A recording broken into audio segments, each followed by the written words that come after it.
চীন সোভিয়েত মতভেদ ও ভারতের কমিউনিস্ট আন্দোলন। ভূমিকা। বিশ্ব সমাজতান্ত্রিক আন্দোলনের ইতিহাসে চীন সোভিয়েত মতভেদ ছিল এক যুগান্তকারী মোড়। 1950-60 দশকে উদ্ভূত এই মতবিরোধ শুধু আন্তর্জাতিক কমিউনিস্ট আন্দোলনকে বিভক্ত করেনি, বরং তৃতীয় বিশ্বের বহু দেশে, বিশেষ করে ভারতে তার গভীর প্রভাব ফেলেছিল। একটিকে সোভিয়েত ইউনিয়নের শান্তিপূর্ণ সহাবস্থান, পার্লামেন্টারি পথ ও ধীরে সমাজতন্ত্রে উত্তরণের নীতি, অন্যদিকে চীনের বিপ্লবী পথ, সশস্ত্র সংগ্রাম ও শ্রেণী সংঘর্ষের পুনরুত্থান। এই দুই ধারার সংঘাত ভারতের কমিউনিস্ট আন্দোলনকে দ্বিখণ্ডিত করে দেয়। ভারতের কমিউনিস্ট পার্টির অভ্যন্তরে এই মতভেদ শুধু তত্ত্বগত নয়, বাস্তব রাজনৈতিক প্রশ্নেও গভীর বিভাজন সৃষ্টি করেছিল।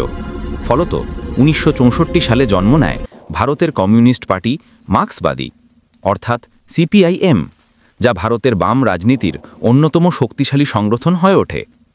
এই প্রবন্ধে আমরা প্রথমে আন্তর্জাতিক প্রেক্ষাপটে চীন সোভিয়েত মতভেদের উৎপত্তি বিশ্লেষণ করব, তারপর ভারতের কমিউনিস্ট আন্দোলনে তার প্রতিফলন, বিভাজনের রাজনৈতিক তাত্ত্বিক কারণ এবং শেষ পর্যন্ত তার ঐতিহাসিক তাৎপর্য ও উত্তরাধিকার আলোচনা করব।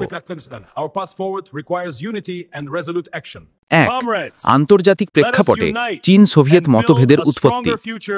ক. স্টালিন পরবর্তী যুগ ও শান্তিপূর্ণ সহাবস্থান। 1953 সালে স্টালিনের মৃত্যু সোভিয়েত নীতিতে এক মৌলিক পরিবর্তনের সূচনা করে। নিকিতা ক্রুশ্চেভ নেতৃত্বে উঠে আসে একটি নতুন রাজনৈতিক লাইন, শান্তিপূর্ণ সহাবস্থান, পিসফুল কোএক্সিস্টেন্স ও অহিংস পথে সমাজতন্ত্রে উত্তরণ। এই নীতির মূল বক্তব্য ছিল সামাজিক পুঁজিবাদী শিবির একে অপরের অস্তিত্ব মেনে নিয়ে শান্তিপূর্ণ প্রতিযোগিতায় থাকবে। পরমাণু যুদ্ধ বা বিপ্লবী সংঘর্ষ এড়িয়ে আন্তর্জাতিক শান্তি রক্ষা করা হবে।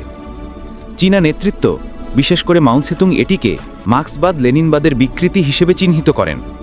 মাওয়ের মতে শ্রেণী সংগ্রাম ও সাম্রাজ্যবাদের সঙ্গে আপোষ সম্ভব নয়, সমাজতন্ত্রের পথে কোনো শান্তিপূর্ণ সহাবস্থান নয়, বরং সংগ্রাম ও বিপ্লবী একমাত্র পথ। খ. সমাজতান্ত্রিক বিশ্বে মতবিরোধের প্রকাশ। 1956 সালে ক্রুশ্চেভের গোপন বক্তৃতায় স্ট্যালিনের ব্যক্তিপূজার সমালোচনা চীনের কাছে ছিল বিশ্বাসঘাতকতা। চীন মনে করল এটি সোভিয়েত নেতৃত্বের দুর্বলতা, যা সাম্রাজ্যবাদীদের শক্তি বাড়াবে। পরবর্তীতে হাঙ্গেরি বিদ্রোহ 1956 এবং সোভিয়েতের হস্তক্ষেপ আবার 1959 সালে ভারতের সঙ্গে চীনের সীমান্ত সংঘর্ষের সময় সোভিয়েত ইউনিয়নের নিরপেক্ষ মনোভাব, এসব ঘটনাই দুই দেশের সম্পর্ককে আরও খারাপ করে তোলে। গ. আদর্শগত কেন্দ্রের প্রতিযোগিতা। চীন মনে করছিল সোভিয়েত ইউনিয়ন আন্তর্জাতিক কমিউনিস্ট আন্দোলনের অবাধ্য অভিভাবক হয়ে উঠেছে, তারা এককভাবে লাইন নির্ধারণ করছে। মাও বলেন, বিপ্লবের কেন্দ্র পশ্চিমে নয়, এখন পূর্বে, এশিয়া, আফ্রিকা, লাতিন আমেরিকার শ্রমজীবী মানুষের মধ্যেই প্রকৃত শক্তি। এইভাবেই শুরু হয় দুই বিপরীত তত্ত্বের সংঘর্ষ। বিষয় সোভিয়েত দৃষ্টিভঙ্গি, চীনা দৃষ্টিভঙ্গি। বিপ্লবের পথ সংসদীয় বা শান্তিপূর্ণ উপায়ে সমাজতন্ত্রে উত্তরণ। সশস্ত্র সংগ্রাম, জনগণের যুদ্ধ। আন্তর্জাতিক নীতি, শান্তিপূর্ণ সহাবস্থান। সাম্রাজ্যবাদ বিরোধী সংগ্রাম। শ্রেণী সংগ্রাম ধীরে ধীরে ক্ষীণ হচ্ছে, অব্যাহত আছে, সমাজতন্ত্রেও বজায় থাকে। পার্টি লাইন, ঐক্য ও আপোষ, বিপ্লবী শুদ্ধতা ও সংগ্রাম। এই মতভেদই 1960 দশকের পর আন্তর্জাতিক বাম আন্দোলনকে বিভক্ত করে, একদিকে মস্কো লাইন, অন্যদিকে পেকিং লাইন। 2. ভারতের কমিউনিস্ট আন্দোলনের পটভূমি। ক. স্বাধীনতার পর পার্টির অবস্থান।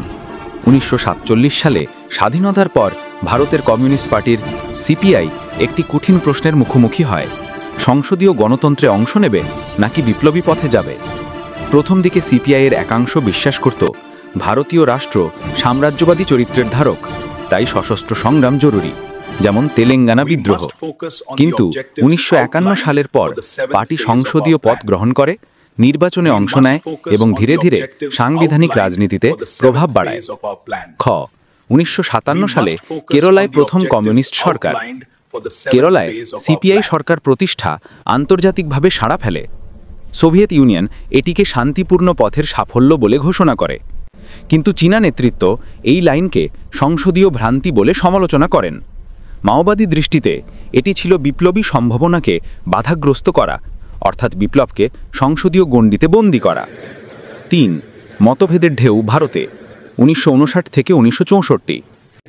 ক চীন ভারত সীমান্ত সংঘর্ষ ও জাতীয়তাবাদ প্রশ্ন। 1959 সালের তিব্বত ঘটনার পর চীন ভারত সম্পর্ক দ্রুত অবনতির দিকে যায়। 1962 সালে পূর্ণাঙ্গ সীমান্ত যুদ্ধের সময় সিপিআইয়ের অভ্যন্তরে তীব্র দ্বন্দ্ব ফেটে করে। একাংশ আচার্য কৃপালানি এবং দীপ্তি ঘোষের প্রভাবে জাতীয়তাবাদী অবস্থান নেয়। তারা চীনকে আক্রমণকারী হিসেবে নিন্দা করে এবং ভারতের প্রতিরক্ষাকে সমর্থন করে। অন্য একাংশ বিটি রণদেভে, ইএমএস নম্বুদিরিপাদ ও পি সুন্দরাইয়া প্রমুখের মতে চীনকে সম্পূর্ণ দোষারোপ করা, সাম্রাজ্যবাদী প্রচারণার কাছে আত্মসমর্পণ করা। এই দ্বন্দ্ব তীব্র হয়ে ওঠে সিপিআইয়ের কেন্দ্রীয় কমিটিতে। ভারত সরকারপন্থী বনাম বিপ্লবীপন্থী দুই শিবিরে বিভক্ত হয়। খ সোভিয়েত চীন বিভাজনের প্রতিফলন। সোভিয়েত ইউনিয়ন ভারতের কংগ্রেস সরকারের সঙ্গে ঘনিষ্ঠ সম্পর্ক গড়ে তোলে, আর চীন ভারতের শাসক শ্রেণীকে সাম্রাজ্যবাদের মিত্র বলে আখ্যা দেয়। সিপিআইয়ের মস্কোপন্থী অংশ সোভিয়েত লাইন সমর্থন করে, অন্য অংশ পেকিং লাইনের অনুগামী হয়। 1962-63 মধ্যে এই মতভেদ এত গভীর হয়ে যায় যে সিপিআইয়ের রাজ্য কমিটিগুলিতেও দ্বিধা ছড়িয়ে পড়ে, বিশেষ করে পশ্চিমবঙ্গ, অন্ধ্রপ্রদেশ, ত্রিপুরা এবং বিহারে। 4 1964 সালের বিভাজন। সিপিআই ও সিপিআইএম এর জন্ম। ক বিভাজনের আনুষ্ঠানিক রূপ। 1964 সালের জুন মাসে সিপিআইয়ের কেন্দ্রীয় কমিটি দ্বিমত পোষণকারী সদস্যদের বহিষ্কার করে। পরবর্তীতে অক্টোবর মাসে কলকাতায় অনুষ্ঠিত সম্মেলনে গঠিত হয় ভারতের কমিউনিস্ট পার্টি মার্ক্সবাদী, সংক্ষেপে সিপিআইএম। খ তৈত্বিক বিভাজন।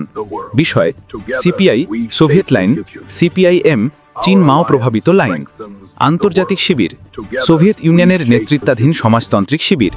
চীনের বিপ্লবী পথ তৃতীয় বিশ্বের ঐক্য। বিপ্লবের কৌশল সংসদীয় বা শান্তিপূর্ণ পথে সমাজতন্ত্রে উত্তরণ। শ্রেণী সংগ্রাম, গণ আন্দোলন, বিপ্লব। জাতীয় রাজনীতি কংগ্রেসের সঙ্গে আপোষ ও গণতান্ত্রিক সহযোগিতা। কংগ্রেস বিরোধী ঐক্য, স্বাধীন সংগঠন। কৃষক শ্রমিক আন্দোলন দাবি আন্দোলনে সীমিত। শ্রেণী সংগ্রাম, সংগঠিত প্রতিরোধ। তবে লক্ষণীয়, সিপিআইএম চীনা বিপ্লবের প্রভাব গ্রহণ করলেও সরাসরি মাওবাদী লাইন নেয়নি। এটি ভারতীয় বাস্তবে অভিযোজিত একটি সংবিধান ভিত্তিক বিপ্লবী দল হয়ে ওঠে। 5 1960-70 দশকে প্রভাব। নকশালবাড়ি ও মাওবাদী ধারা। চীন সোভিয়েত মতভেদের আরেকটি বড় প্রভাব ছিল নকশালবাড়ি আন্দোলন 1967। সিপিআইএমের মধ্যেও একাংশ, চারু মজুমদার, কানু সান্যাল, জঙ্গল সাঁওতাল প্রমুখ মনে করলেন সংসদীয় পথে সমাজতন্ত্র অর্জন অসম্ভব, দরকার চীনের মধ্যে সশস্ত্র কৃষক বিপ্লব। তারা সিপিআইএম থেকে বিচ্ছিন্ন হয়ে গঠন করেন সিপিআইএমএল, অর্থাৎ ভারতের কমিউনিস্ট পার্টি, মার্ক্সবাদ লেনিনবাদী। এই ধারা সরাসরি মাওবাদী ছিল, গ্রামীণ ঘেরাও, শহর দখল তত্ত্বের অনুসারী। এভাবেই চীন সোভিয়েত মতভেদ ভারতের মাটিতে তিনটি প্রধান কমিউনিস্ট ধারা সৃষ্টি করে: সিপিআই সোভিয়েতপন্থী সংসদীয় ধারা, সিপিআইএম বিপ্লবী গণসংগ্রাম ধর্মী সংসদীয় ধারা, সিপিআইএমএল মাওবাদী সশস্ত্র ধারা। 6 তত্ত্বগত প্রতিফলন ও রাজনৈতিক প্রভাব। ক তত্ত্বের রূপান্তর। চীন সোভিয়েত বিতর্ক ভারতীয় বামপন্থীদের ভাবনার জগৎ পাল্টে দেয়। ভারতের বিপ্লবের চরিত্র, রাষ্ট্রের শ্রেণীগত গঠন, গণতান্ত্রিক বিপ্লব বনাম সমাজতান্ত্রিক বিপ্লব, এইসব প্রশ্ন নতুনভাবে আলোচিত হয়। মাওবাদী ধারায় তত্ত্ব উঠে আসে যে ভারত আধা ঔপনিবেশিক ও আধা সামন্ততান্ত্রিক রাষ্ট্র, তাই সমাজতান্ত্রিক নয়, প্রথমে গণতান্ত্রিক কৃষক বিপ্লব প্রয়োজন। অন্যদিকে সিপিআই ও সিপিআইএম বলেছিল ভারতের রাষ্ট্রপদ্ধতি যদিও পুঁজিবাদী, তবুও সাংবিধানিক গণতন্ত্রকে ব্যবহার করে শ্রমিক কৃষকদের সংগঠিত করা সম্ভব। খ আন্দোলন ও সংগঠন।